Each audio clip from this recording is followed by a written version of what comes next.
lahkunud näitekirjaniku. Ma tulin seisma õpetajate õiguste eest, mitte kõigutama Eesti ühiskonna toimimise aluseid. Mul on hea meel, et meid on täna siin niivõrd palju ja et viimastel päevadel olen tajunud õpilaste ja õpetajate ja lapsevanemate toetust.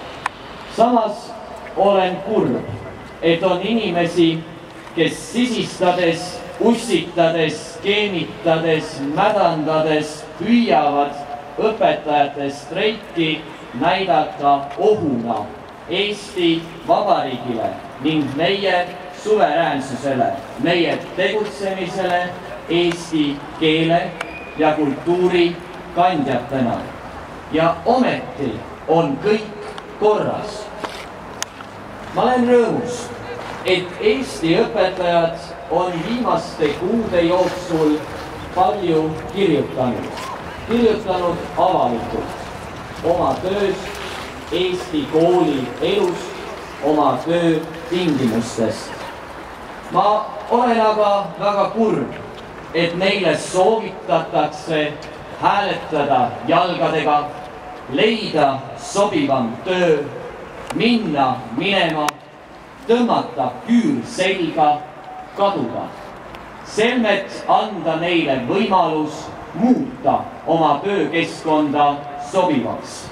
Selliseks inimväärseks keskkonnaks, kuhu igal hommikul oma lapsed saata tahaksime. Ja ometi on kõik nii hästi korras. Ma olen rõõmus, et siia tulles nägin õpilasi, kes niiviisi toetavad oma juhendajaid. Ma olen aga kurb, et neid õpilasi peetakse õpetajate poolt tõesti mõjutatuks, kallutatuks, manipuleerituks. See meenutab 3 või 4 aastakümmet tagasi, kui õpilaste väljaastumises ei nähtud kodanikujulgust, vaid pedagoogide tegemata tööd. Selline aeg peaks 2012 läbi olema ja ometi on kõik korras. Ma olen rõõmus, et õpetajad esitasid selge sõnaga nõudmised. Ma olen kurb, et paljud lugesid neist vaid esimest palgasoovi. Veel väga olulised küsimused on koolieelsete lasteasutuste õpetajate ja nende õpetajate abide palgal. Ja väga oluline on õpetaja normkoolitus. Ma olen rõõmus, et minu töökohustuste hulka kuulub tunni andmise kõrval õppetegevuse planeerimine, töö ainekavade ja metoodiliste materjalidega, õpilaste ettevalmistamine ainevõistlusteks, osalemine rahvusvahelistes projektides, suhtlemine lapsevanematega ja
õpetajate hulgas on inimesi, kes tahavad õpetada.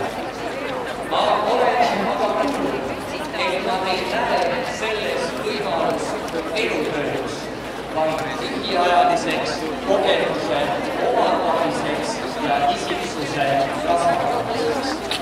Kuhu jäävad need õpetajad, kes aastakümnete vältel pedagoogilise rahuvarana Eesti asja ajavad?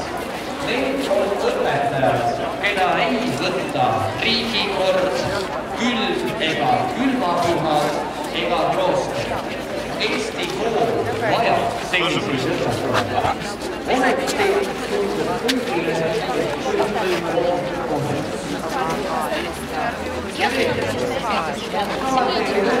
Не придет, это знаешь, они дети есть дети. Ei ole korda. Ja vaadake, ma tegin nalja, sest nalja saab õppida.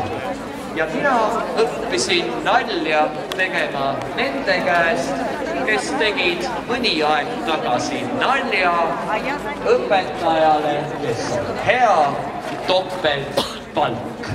Siiamaani õpetajate toas istume ja naerame kõhud kõveras.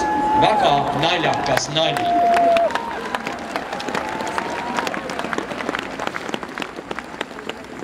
Mina streigin sellepärast, et õpetajatele esitatud nõudmised on keskmisest kõrgemad, ent töötasu võiks ju ka vähemalt keskmiseni küündida.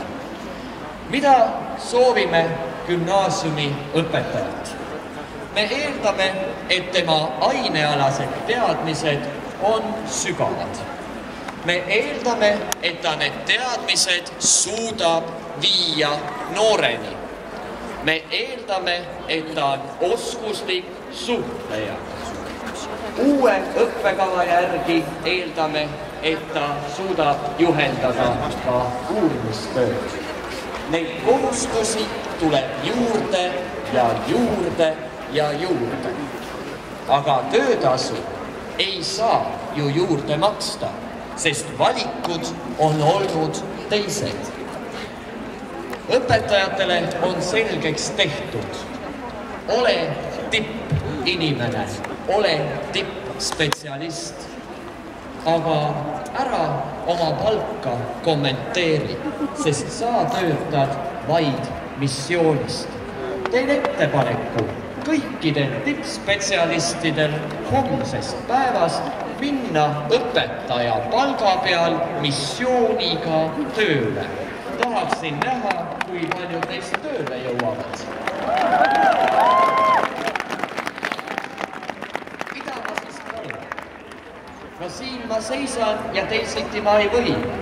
Mind ei ähvarda palju ja seepärast ei palu ma ka palju. Ma ei palu esinduskulusid. Ma ei palu ka autoliisingut. Ma ei palu, et mulle antakse ressursse kohtuda valijad lapsevanematega. Ma ei palu, et minu igapäevane majonees mulle kinni makstaks. Ma palun ainult pisut kaitset. Ei ole tarvis, hea minister, Eesti õpetajatele sammast. Ei pea see sammas olema klaasist ega kivist. Ei palu me 2% ulatuses tanke ega laskemoone. Palume vaid kaitset. Ja palume kaitset reformide totruste eest, Eesti kooli lammutamise eest ja õpetajate traagilise ja kiire vananemise eest. Seda me palume ja seda ei ole palju.